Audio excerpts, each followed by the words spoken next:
Hello, welcome to the Friday, December 6, 2019 edition of the SANS and Storm Center's Stormcast. My name is Johannes Ulrich and today I'm recording from San Francisco, California. OpenBSD has always had a reputation for very good security controls and thorough reviews of its features, often foregoing some more advanced features for enhanced security. It's therefore somewhat surprising to find a fairly easy authentication bypass in OpenBSD. The problem here is how usernames and passwords or authentication credentials more generically are being validated. This is done using login_style, and the username is passed as a command line argument but not properly escape, meaning that if a username starts with -s challenge, this is actually interpreted as a command line parameter for login_style and can be used to bypass the login username and password check. This can be trivially exploited against a number of different daemons on OpenBSD, SMTPD, LDAP, RadiusD, as well as SSHD, which is probably the most critical here. Also SU, which then can lead to privilege escalation, can be exploited using this trick. This vulnerability was made public by Qualys, and well, since it's so trivial really to exploit, proof of concept exploits have been made available by Qualys. Qualys also found 3 other privilege escalation vulnerabilities in OpenBSD that have also been made public.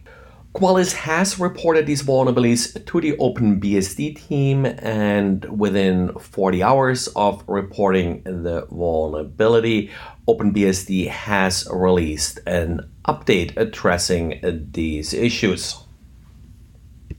And we also got an interesting vulnerability affecting several Linux and BSD distributions that would allow an attacker to learn some information about a VPN connection terminated at that particular system.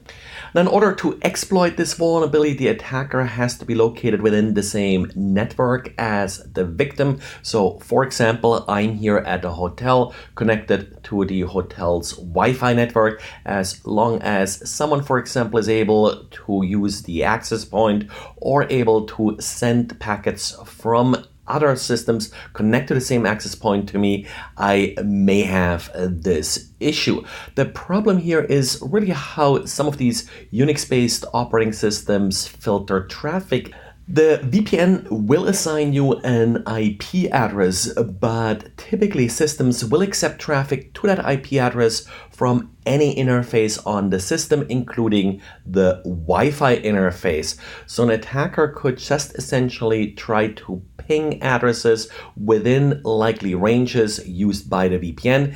If they are getting a response to a SYNACT, which would be a reset, then they know that this particular IP address is used by the victim.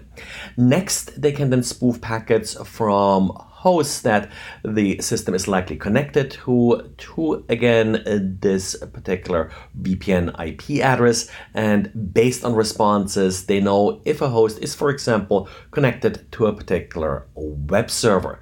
By observing response packets that are encrypted, it's still possible then to derive some information about the content being transmitted, like how many bytes, sequence numbers, and the like. So in essence, it means that part of the privacy provided by the VPN is violated. An attacker may also be able to inject data after they're able to determine parameters like sequence numbers and IP addresses the victim is connected to. There are a few configuration options that can be used to avoid this behavior. They're not typically enabled by default. For example, turning on reverse path filtering or bogon filtering may be an option here. This vulnerability has been demonstrated using OpenVPN and WireGuard. Of course, it's possible that other VPN implementations are affected as well. I really see this more a little bit as an operating system issue than an issue with a particular VPN implementation. Well, it's Friday again, and today I have Alexander with me to talk about his STI research. Alexander, can you introduce yourself a little bit? Sure. My name is Alexander Fry. I'm a principal consultant at Strong Crypto Innovations, which is a SAM registered small business providing cybersecurity services in the Washington, D.C. metropolitan area. And you're almost done with your program. I think one research paper left, so that's pretty good. The research paper we'll talk about today was about RASP. Can you explain that term a little bit before we dive into the paper? RASP stands for Runtime Application Self-Protection. So you can think of it as a security technology that is either integrated into or is very close to an application, typically a web application, an API, that it is trying to protect from attack. So it detects and prevents in real time. By being integrated that closely, I guess it has a lot more direct access to what's happening in the web application. So what was your paper about? My paper was about really taking a RASP product for a test drive and determining how effective it was in detecting and preventing real-time attacks. And so what I did is I tested it against two open source applications, WebGoat and NodeGoat, to test both Java and a Node.js server-side JavaScript-based application. Did you find any big differences in how it was protecting those two different technologies? Yes, there are a number of reasons for the differences, but I think Java in general is the RASP vendors and the tooling that's available for Java applications is more mature in general. And so I expected that the results were going to be better in terms of the effectiveness of the protection and also performance for Java, and that's the way things turned out. So now, other alternatives would be things like web application firewalls and such. Any feel for how RASP compares to those more, I would call them more traditional security technologies? RASP is seen and considered the next generation or the evolution from a web application firewall, which is a perimeter device, to something that is actually closer to the application. What I see happening and where I see things going is that WAF and RASP will work in conjunction with each other. So WAF will still be a perimeter device, will be part of the defense in-depth program. So an attack would come in, the WAF would detect the attack and would put it on the SOC's radar, so to speak. And then the attack would be seen by the RASP technology that's integrated in the application, and it would provide greater context. And that context from the WAF and the context from RASP would both be fed to the SOC through the SIEM. The SOC would have this full context from when the attack was first seen to when it entered the application and its actual impact in the application. So RASP really provides you more insight into the inner workings and the hooks and APIs sort of in the actual application itself, while WAF really sees more the request and the response going forth and back without sort of having that insight. Is this a correct description of the differences between those two technologies? Yes, absolutely.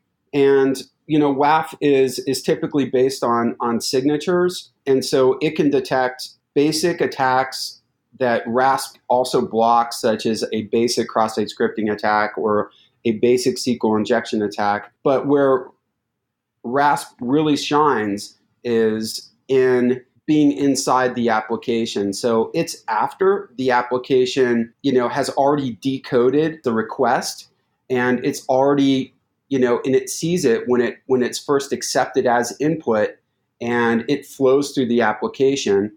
So it sees that data flow, and it sees the control flow, and it sees the execution. So it's able to make decisions on that data after it's already entered, it's already crossed the trust boundary, so to speak. Whereas the WAF is outside of that trust boundary. So it possibly can be evaded by, say, double encoding attacks or other types of evasion, whereas the WAF is after canonicalization. So it's after the application has already decoded the input to its simplest, most basic form and accepted it into its trust domain.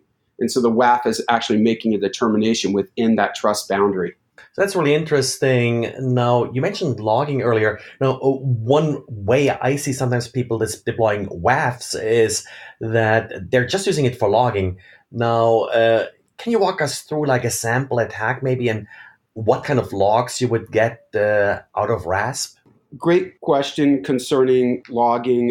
What does RASP give you in terms of security visibility? So that's one of the problems that it actually solves. So unlike a WAF that, like I said, it's a perimeter device, the request passes through, and then there's some type of impact in the application that the WASP is not privy to. And so it doesn't see into the application, and there's no communication back from the application. So it really has no idea what that impact is. Whereas a WAF is in that application and so has full visibility into what what a possible impact is. In addition to that, what gets logged, besides the fact that an attack is taking place, the WAF can provide information such as the type of attack, details about the payload, where the attack's coming from, so greater telemetry.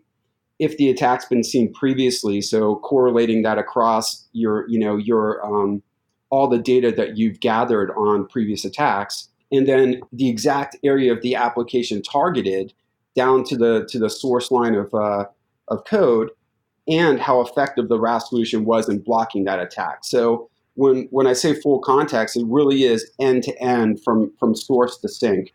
Okay, thanks for walking us through this. Now, since you're sort of towards the end of the STI program, I think you have one more paper left. Any expansion on the RASP ideas or any ideas what you'll be working on next? I may go ahead and expand on RASP.